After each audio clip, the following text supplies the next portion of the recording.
Rice అయితే ఉడుకుతుందండి. Chicken అయితే వేస్తున్నా. ఓకే, బాగుంది. నాటుకోడి గిన్నెలో వేసాను.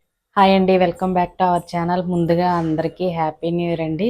మీరు మీ కుటుంబ సభ్యులందరూ హెల్తీగా ఉండాలని కోరుకుంటూ ఈరోజు ఇంట్లో పూజ అయితే చేశాము. ఇప్పుడైతే టెంపుల్కి వెళ్ళాలి. ప్రతి గురువారం టెంపుల్కి వెళ్ళి గోమాతకి శనగలు బెల్లం అయితే పెట్టేసి వస్తున్నాం కదండి. ఈరోజు అనుకోకుండా గురువారం వచ్చింది, న్యూ ఇయర్ ఫస్ట్. ఈరోజు కూడా టెంపుల్కి వెళ్ళాలి. రాత్రే శనగలు నానబెట్టానండి. సూపర్ మార్కెట్లో తీసుకొచ్చాను. ఇప్పుడు ఇవి వడగిన్నెకి వేస్తే వాటర్ అనేది పోయిద్ది కదా. ఈలోపు బెల్లం కూడా నలగొడతాను. గుడికి వెళ్ళాలి కదా. ప్రదీప్ అయితే రెడీ అయిపోయాడు. కావ్య ఇక్కడ రెడీ అవుతుందండి. మాస్టర్ తీసుకొని వెళ్తానన్నారు. నాకైతే ఇంకా వంట పని ఉందనేసి నేనైతే వెళ్ళలేదు. పిల్లల్ని ఇద్దరిని తీసుకొని మాస్టర్ అయితే గుడికి వెళ్ళారు. శనగలు కడిగి వడగిన్నెలు అయితే వేస్తున్నా.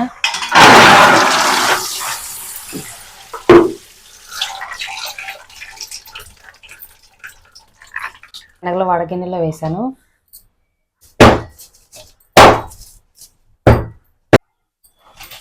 బెల్లం మెత్తగా దంచాను. ఇప్పుడు ఈ శనగల్లో కలుపుతాను. శనగలు బెల్లం అయితే ఒక కవర్లో పెట్టాను. ఒక కవర్లో పెట్టి శనగలు బెల్లం పంపించాను. అలాగే కొబ్బరికాయలు పూలు తీసుకొని వెళ్ళారు.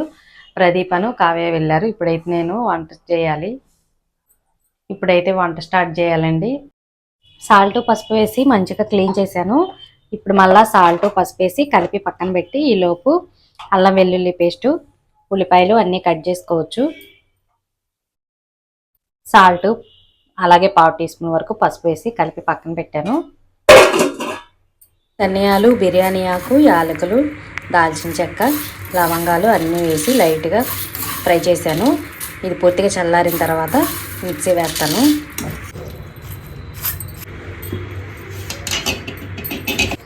అల్లం పొట్టు తీసి సన్నగా కట్ చేశాను. వెల్లుల్లిపాయలు కూడా పొట్టు తీశాను. ఇప్పుడు మిక్సీ వేస్తాను. అల్లం వెల్లుల్లి పేస్ట్ కూడా మిక్సీ వేసాను. ఉల్లిపాయలు అయితే కట్ చేశానండి. సన్నగా కట్ చేశాను. 2 పెద్ద ఉల్లిపాయలు అనమాట. అలాగే అల్లం వెల్లుల్లి పేస్టు, ధనియాల పౌడర్ కూడా అప్పటికప్పుడు ఫ్రెష్గా పట్టాను కదా, మంచి అరోమా వచ్చింది. చికెన్, సాల్ట్, పసుపు కలిపి 1/2 గంట అయిపోయింది. ఇప్పుడైతే స్టవ్ మీద కుక్కర్ పెట్టి ఆయిల్ వేస్తాను. ఇది మనకి మట్టి పాత్ర ఉంది కానీ దాంట్లో అయితే పెద్ద ఉడకదనమాట. నాటుకోడి కొంచెం హార్డ్గా ఉండిద్ది కదా, ఎక్కువ విజిల్స్ వస్తే మంచిగా కుక్ అయిపోయిద్ది అనేసి కుక్కర్ పెడుతున్నాను అనమాట. ఆయిల్ అయితే హీట్ ఎక్కిందండి. ఆనియన్స్ వేస్తున్నా. ఇందా చికెన్లో కొంచెం పసుపు యాడ్ చేశా కదా, ఇప్పుడు ఆనియన్స్లో కూడా కొంచెం వేస్తున్నాను. అలాగే సన్నగా కట్ చేసిన 2 పచ్చిమిర్చి.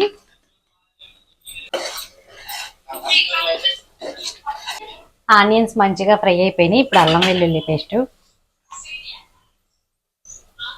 ఇది చిన్న స్పూనే, ఈ స్పూన్తో 2 స్పూన్లు యాడ్ చేస్తున్నా. చూసారు కదా, ఆనియన్స్ మంచిగా ఫ్రై అయిపోయింది. ఇప్పుడు అల్లం వెల్లుల్లి పేస్ట్ అయితే యాడ్ చేశా. అల్లం వెల్లుల్లి పేస్ట్ కూడా బాగా ఫ్రై అయిపోయింది.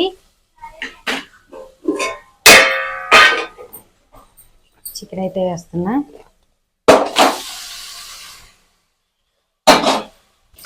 ఇప్పుడు చికెన్లో చాలా వాటర్ ఉండిద్ది కదా, వాటర్ అంతా ఇనిపోయిందాక జస్ట్ అట్లా మూత పెట్టేస్తే సరిపోయిద్ది. పచ్చివాసన పోయేంత వరకు చికెన్లో ఉండే వాటర్ అంతా వచ్చేసి దాంతోనే మంచిగా ఫ్రై అయిపోయింది. ఇట్లా ఊరకు మూత పెట్టేస్తాను. చికెన్లో వచ్చే వాటర్ అంతా ఇనిపోయి ఆయిల్ మనకి సపరేట్ అయిపోయింది. ఇది మసాలా కారం అండి, చాలా బాగుంటుంది నాన్ వెజ్కి. కొంచెం నాన్ వెజ్ అంటే స్పైసీగా ఉండాలి కాబట్టి అందులో నాటుకోడి కొంచెం కారం ఘాటుగానే ఉండాలి, అందుకోసం ఎక్కువ వేసాను. 2 పచ్చిమిర్చి కూడా వేసా కదా ఇందాక.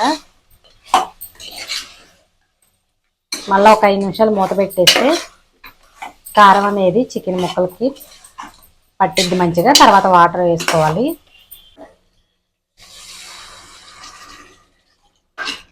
నాటుకోడి కాబట్టి కొంచెం వాటర్ ఎక్కువ పట్టిద్ది. విజిల్స్ కూడా ఒక 5-6 రానివ్వాలి. నేను మసాలా కారం వేసా కదా, దాంట్లో కూడా సాల్ట్ ఉండిద్ది, అందుకనే సాల్ట్ తక్కువ వేస్తున్నా. ఇప్పుడు వేసిన వాటర్కి సరిపడా ఇందా నేను చూపించా కదా పొడి మసాలా, అది విజిల్స్ అన్నీ వచ్చిన తర్వాత వేసుకోవాలి. ఇప్పుడైతే ఇంక మూత పెట్టేస్తున్నా. 5 లేకపోతే 6 విజిల్స్ రావాలి. చికెన్ ఉడికేలోపు ఇప్పుడు బగారా రైస్ కూడా ప్రిపేర్ చేస్తా.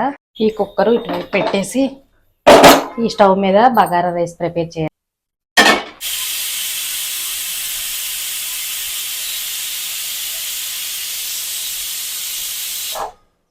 బగారా రైస్ లేకపోతే బిర్యానీ అంట, ప్లే బిర్యానీ నెయ్యి వేసుకుంటే బాగుండిద్ది. 2 స్పూన్స్ వరకు వేసాను.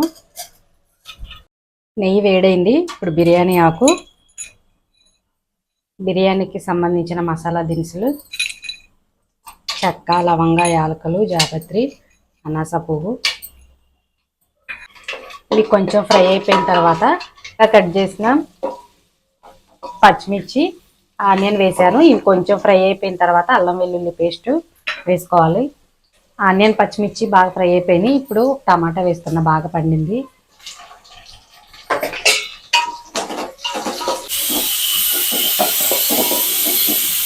టమాటా కూడా బాగా మగ్గిపోయిందండి. ఇప్పుడు పుదీనా ఆకు వేస్తున్నా, కొత్తిమీర, పుదీనా వేసాను.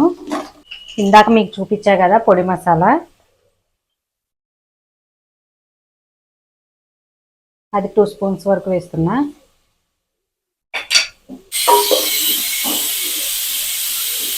ఇప్పుడు పొడి మసాలా కూడా మంచిగా ఫ్రై అయిపోయింది. ఇది అల్లం వెల్లుల్లి పేస్టు 1 స్పూన్ వేసాను. ఎందుకంటే మనకి చికెన్లో కూడా చాలా మసాలా ఉంది కదా, ఎక్కువైపోయింది. నేను ఈ గ్లాస్తో గ్లాసున్నర రైస్ తీసుకున్నాను. ఇప్పుడు 3 గ్లాసుల వరకు వాటర్ వేసుకోవాలి.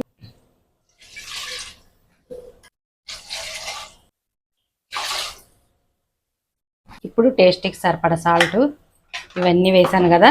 ఇప్పుడు వాటర్ అంతా మంచిగా మరిగిపోయిన తర్వాత రైస్ వేసుకోవాలి. రైస్ ముందే నానబెట్టేసాను ఒక హాఫ్ అన్ అవర్ ముందు. ఇప్పుడు సాల్ట్ అన్నీ వేసాను, చెక్ చేశాను, సాల్ట్ కరెక్ట్గా సరిపోయింది.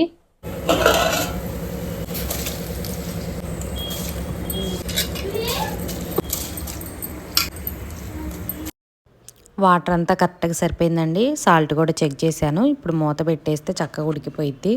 రైస్ అయితే ఉడుకుతుందండి, ఉడికిపోయింది, బాగా ఉడికిపోయింది.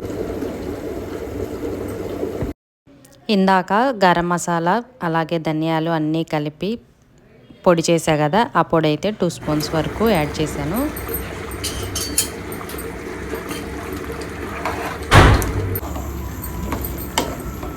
రైస్ బాగా ఉడికిపోవటానికి అయితే మూత పెట్టేసి ఇలా బరువు పెట్టేశానండి. ఆ స్టీమ్కి చక్కగా ఉడికిపోయింది. ఇక్కడ నాటుకోడి పులుసు కూడా రెడీ అయిపోయింది. ఫైనల్గా కొత్తిమీర కూడా చల్లేసాను. నాటుకోడి పులుసు అయితే రెడీ అయిపోయిందండి, చాలా బాగా వచ్చింది. ఒకసారి ప్లేన్ బిర్యానీ ఎలా ఉందో చూపిస్తాను. చాలా బాగా వచ్చిందండి. నేను కొంచెం కూడా ఆయిల్ వేయకుండా నెయ్యితో చేసా కదా, చాలా బాగా వచ్చింది. టేస్ట్ మాత్రం ఎక్కువ మసాలాలు కూడా లేవు కదా, ఇవి తిన్నా కూడా ఫ్రీగా ఉండిద్ది. గ్యాస్ ట్రబుల్ అటువంటిది ఏం రాదు. తక్కువ మసాలా పౌడర్తోనే వేసాను. మళ్ళీ మనకి చికెన్ కూడా హెవీగా ఉంటుంది కదా. ఇంక ఇక్కడైతే రాగి ముద్ద ప్రిపేర్ చేస్తున్నాం. నాటుకోడి పులుసు రాగి ముద్ద చాలా మంచి కాంబినేషన్ కదా, చాలా బాగుంటుంది అనేసి చేస్తున్నా. కావ్య హాస్టల్లో అప్పుడప్పుడు చేస్తారంట, రాగి ముద్ద ఇట్లా చేయమని చెప్పింది. ఇంకా అంతకుముందు నేను వీడియోస్ కోసం కూడా 2-3 సార్లు చేశానండి. టేస్ట్ చాలా బాగుంటుంది, చాలా హెల్దీ కూడా. ఇంకా రైస్ కూడా చేశా కదా, అందుకోసం రాగి పిండి తక్కువ వేసి చేశాను. నీళ్ళు బాగా మరిగిన తర్వాత నెయ్యి, సాల్ట్ వేసాను. తర్వాత కొంచెం రాగి పిండిలో వాటర్ వేసి ఉండలు లేకుండా కలిపి అలా బాగా మరిగిన వాటర్లో వేసేసాను. ఇంక ఇట్లా కలుపుతూ ఉంటే మనకి దగ్గరకు వచ్చిద్ది. చిన్న గిన్నెలో నెయ్యి రాసి ఇలా రాగి ముద్ద వేసేసి కలిపేస్తే చక్కగా ముద్దలాగా వచ్చిద్ది అనమాట. నాకైతే ఈ నాటుకోడి పులుసుకి రైస్ కన్నా కూడా రాగి ముద్ద టేస్ట్ మాత్రం చాలా బాగా నచ్చింది. కావ్య, నేను, మాస్టారు ఎక్కువ రాగి ముద్దతోనే తిన్నామన్నమాట. ప్రదీప్ అయితే నాన్ వెజ్ పెద్దగా తిండ కాబట్టి తనకి పెరుగు చట్నీ, సాంబార్ చేశాను. పెరుగు చట్నీ, సాంబార్తో తినేశాడు. ఫస్ట్ రాగి ముద్దల టేస్ట్ చూద్దాం. మంచి కాంబినేషన్ కదా రాగి ముద్దను నాటుకోడి పులుసు. చాలా అంటే చాలా బాగుందండి. ఇప్పుడు కొంచెం లెమన్ వేసుకుందాం. అలా నోట్లో పెట్టుకోగానే కరిగిపోతుంది. రాగి పిండి చాలా సాఫ్ట్గా ఉండిద్ది కదా, మంచి స్పైసీగా ఉంది. రైస్లో కన్నా రాగి ముద్దలోకే బాగుంది నాటుకోడి పులుసు.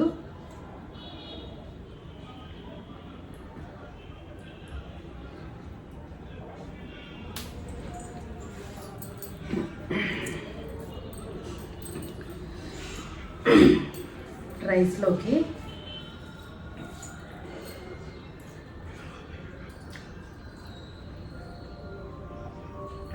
చాలా అంటే చాలా బాగుందండి.